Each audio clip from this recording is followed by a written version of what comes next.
शेतकरी बांधवांनो, अखेर तुमची प्रतीक्षा आता संपलेली आहे, कारण केंद्र सरकारने पीएम किसानच्या 21व्या हप्त्याची तारीख अधिकृतरित्या जाहीर केली आहे। ही आपल्या सर्वांसाठी एक अत्यंत आनंदाची बातमी आहे। चला तर मग याबद्दल सविस्तर माहिती घेऊया अमन भुनावाले यांच्याकडून। नमस्कार। प्रत्येक शेतकऱ्याच्या मनात हाच प्रश्न आहे की पीएम किसान सन्मान निधी योजनेअंतर्गतचा 21 हप्ता कधी मिळणार व केव्हा मिळणार व कोणाला मिळणार। व तसेच एकच विनंती करू इच्छितो की जर तुम्ही माझ्या चॅनलला नवीन आले असाल तर सबस्क्राइब करायला विसरू नका, कारण की मी दररोज न्यू अपडेट देत असतो। पीएम किसान 21 इन्स्टॉलमेंट डेट, पीएम किसानच्या 21 हप्त्याची प्रतीक्षा संपणार। पीएम किसान च्या 21 हप्त्याची तारीख ठरली। नोंदणीसाठी कृषी मंत्रालयाचे आव्हान।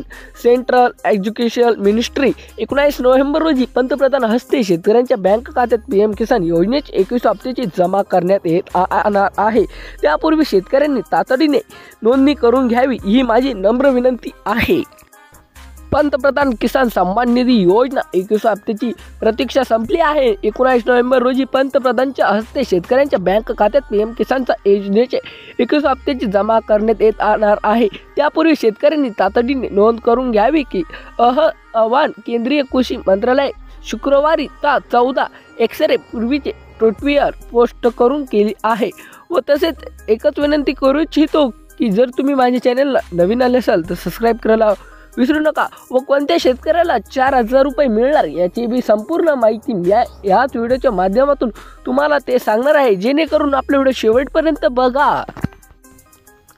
पीएम किसान योजनेतून 4 महिन्यांना 2000 रुपये हप्ता शेतकऱ्यांच्या बँक खात्यात जमा केला जातो, म्हणजेच वार्षिक 6000 रुपये दिले जातात। यापूर्वी पीएम किसानच्या 20व्या हप्त्याची 2000 ऑगस्टमध्ये रोजी पंतप्रधान नरेंद्र मोदी यांनी वितरित केली होती। त्यामुळे 21व्या हप्त्याची शेतकरी प्रतीक्षा करत आहे। बिहार निवडणुकाच्या निकालानंतर पीएम किसान हप्ता जमा होण्याची शक्यता वर्तवली जात आहे।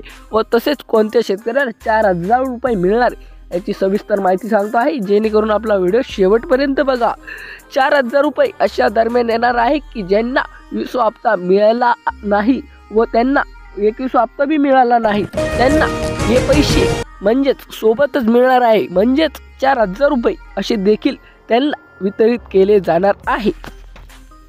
केंद्र सरकार 20 हप्त्यापोटी 2000 रुपये, 500 कोटी 2000 रुपये, 9.7 कोटी शेतकऱ्यांच्या बँक खात्यामध्ये जमा केले आहेत। 2019 पासून पीएम किसान योजनेची राबवण्यात येत आहे। शेतकऱ्यांच्या त्वरित निर्वाहनासाठी केंद्र सरकारने किसान ई मित्र ॲप विकसित केले आहे। दुहेरी नाव वगळले जाणार। पीएम किसान योजनेचे घटक शेतकरी कुटुंब आहे, म्हणजे एका शेतकऱ्या कुटुंबातील एका सदस्याला लाभ घेता येतो, परंतु पीएम किसानचे पती दोघेही लाभ घेत असलेल्या अडघडीस आलेले आहे। त्यामुळे केंद्र सरकारचे पुढील काळात दुहेरी लाभार्थीपैकी एकाचे नाव या योजनेतून वगळण्याची शक्यता आहे। त्यासाठी केंद्र सरकारच्या पातळीवर हालचाली सुरू असल्याची माहिती अधिकारी सूत्रांनी दिली आहे।